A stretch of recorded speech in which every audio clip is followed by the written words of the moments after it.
Olá, hoje nós vamos começar o estudo do livro de Daniel. Separe a sua Bíblia, separe o seu caderno de anotações e não perca nada deste estudo.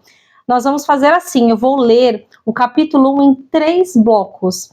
E aí eu vou parar e vou explicar cada detalhe, amém? Vamos lá? Daniel, capítulo 1, diz assim. Nós vamos ler os versos 1 e 2 primeiro. Daniel e outros jovens hebreus na corte de Nabucodonosor.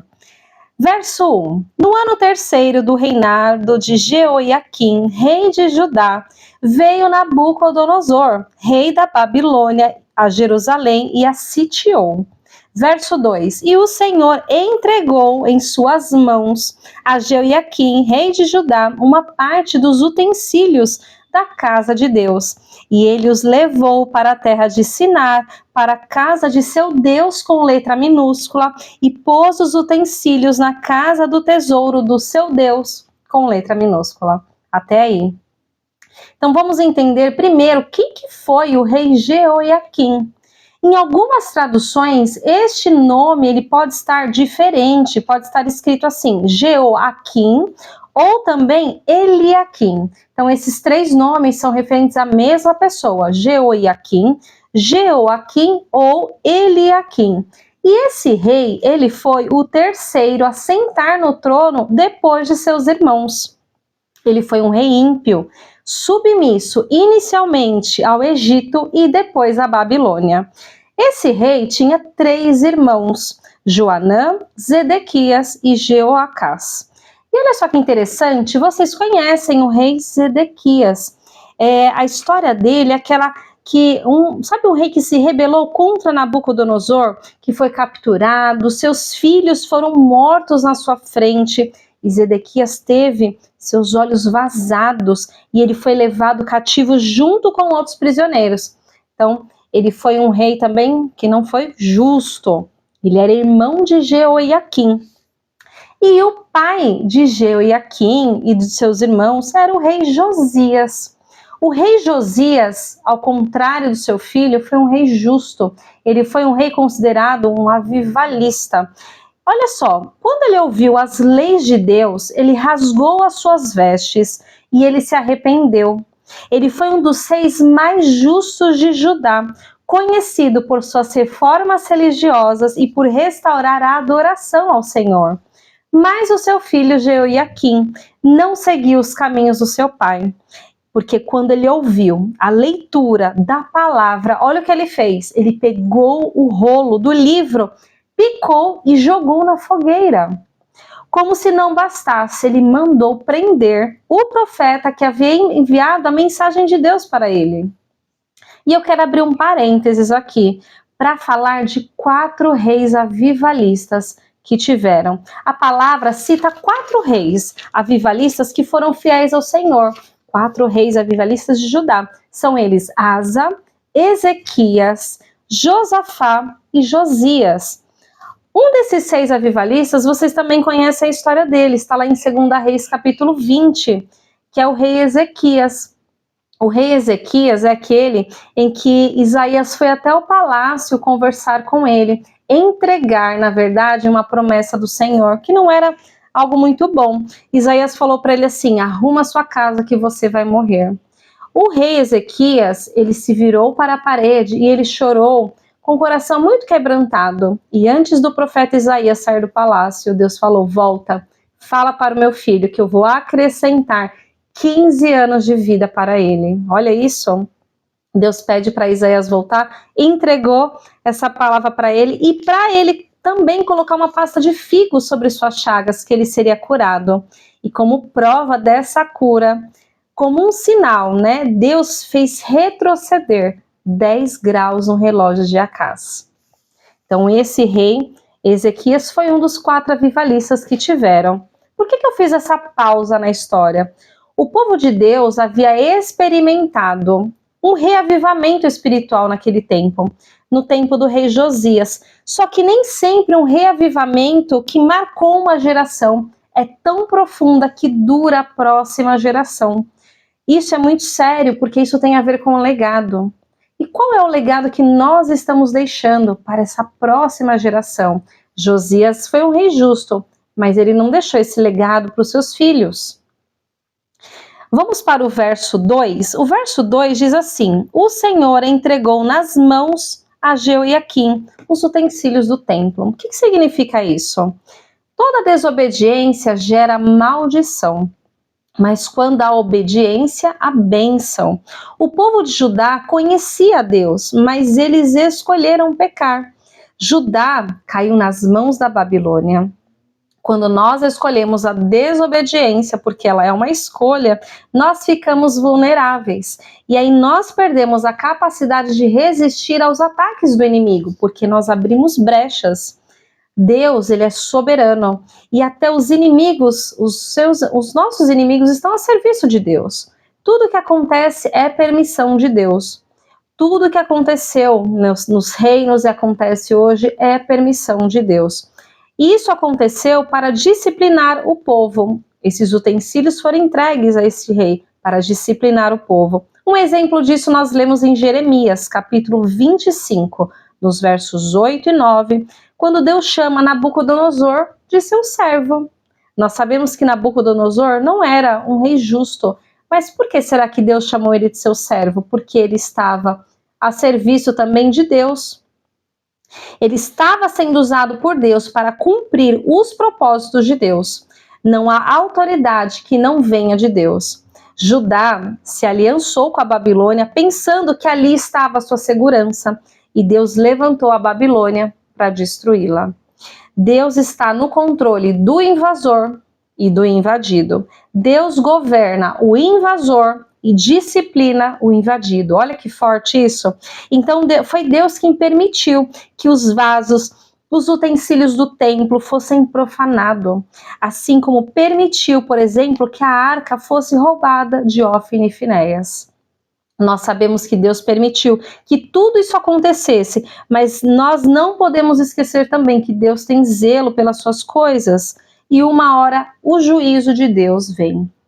Quando Belsazar usa os mesmos utensílios do templo em sua festa, aquela festa de bebedeira que ele deu, o rei morre e a Babilônia cai, e Dario ocupa o reino.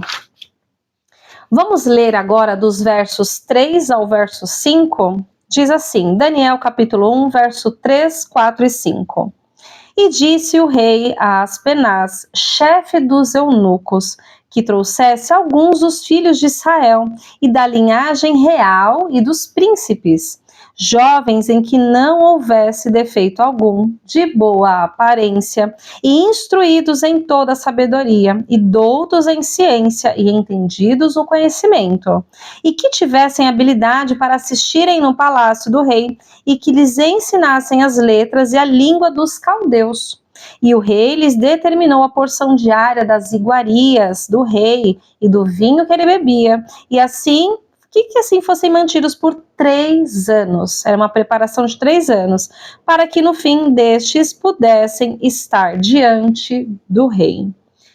E olha que interessante, pode ser que Daniel e seus amigos tenham sido castrados, tenham virado eunucos. Por quê? Há uma especulação, eu tenho 2 pontos para essa especulação. A primeira é porque naquela época, quando as pessoas eram condenadas à morte, suas famílias também iam junto. E nós vemos na história de Daniel, na cova dos leões, e de Sadraque, Mesaque e Abednego, quando foram jogados na fornalha de fogo, que eles foram sozinhos, eles não foram com suas famílias. Tá? Então, por volta de 17 anos, Daniel provavelmente teria 17 anos, ele e seus amigos foram levados por Aspenaz para trabalharem no palácio. Então, eles passaram eles iam se preparar durante 3 anos para aprenderem a língua e a literatura dos babilônicos.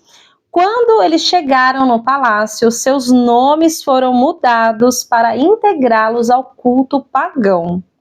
Vamos fazer a leitura dos versos 6 até o verso 21. Verso 6. E entre eles se achavam dos filhos de Judá, Daniel, Ananias, Misael e Azarias.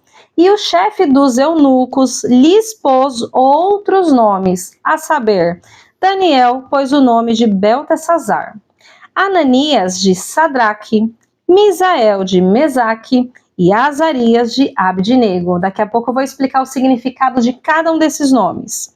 Verso 8. E Daniel propôs no seu coração não se contaminar com a porção das iguarias do rei, nem com o vinho que ele bebia, porquanto pediu ao chefe dos eunucos que lhe se permitisse não contaminar. Ora, Deus fez com que Daniel achasse graça e misericórdia diante do chefe dos eunucos. E disse o chefe dos eunucos a Daniel: tenho medo do meu senhor, o rei, que determinou a vossa comida e a vossa bebida, pois porque veria eles os vossos rostos mais tristes do que os dos outros jovens da vossa idade? Assim porias em perigo a minha cabeça para o rei. Então disse Daniel ao despenseiro, a quem o chefe dos eunucos havia constituído sobre Daniel, Ananias, Misael e Azarias. Verso 12. Experimenta, peço-te, os teus servos 10 dias, e que se nos deem legumes a comer e água a beber.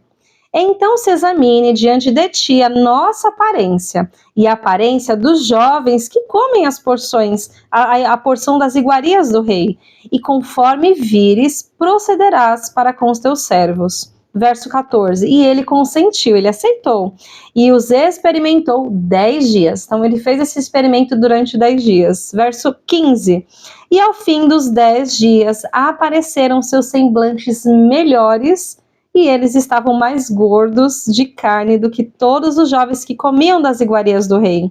Assim, o despenseiro tirou-lhes a porção das iguarias e o vinho de que deveriam beber, e lhes dava legumes. Quanto a estes quatro jovens, Deus lhe deu o conhecimento e a inteligência em todas as letras e sabedoria, mas a Daniel deu entendimento em toda a visão e sonhos. E ao fim dos dias em que o rei tinha falado que os trouxessem, o chefe dos eunucos os trouxe diante de Nabucodonosor. E o rei falou com eles, e entre todos eles não foram achados outros tais como Daniel, Ananias, Misael e Azarias. Portanto, ficaram assistindo diante do rei. Verso 20, e em toda a matéria de sabedoria e discernimento sobre o que o rei lhes perguntou, os achou 10 vezes mais doutos do que todos os magos, astrólogos que havia em todo o seu reino. E Daniel permaneceu até o 1º ano do rei Ciro. Meu Deus, quantas informações! Então, lá no comecinho fala que o nome deles foi mudado, né? Então, Daniel, como eu disse na introdução, significa Deus é meu juiz. O nome dele foi mudado para Beltesazar, que significa guarda dos tesouros de Bel, um deus pagão. Ananias, que significa Deus é grandioso, foi mudado seu nome para Sadraque, que significa iluminado pelo Deus da lua. Misael, que significa ninguém é igual a Deus, foi mudado para Mesaque, que significa quem é como Deus da lua. E Azarias, que significa Deus é meu ajudador, foi mudado para Abdinego, servo de Nebo. Com isso, o que eles queriam fazer? Mudar a identidade deles. Mas a fé e a obediência fez com que Deus os protegesse. Eles até mudaram o nome deles, mas eles não mudaram aquilo que eles tinham internamente. Eles não mudaram a essência deles.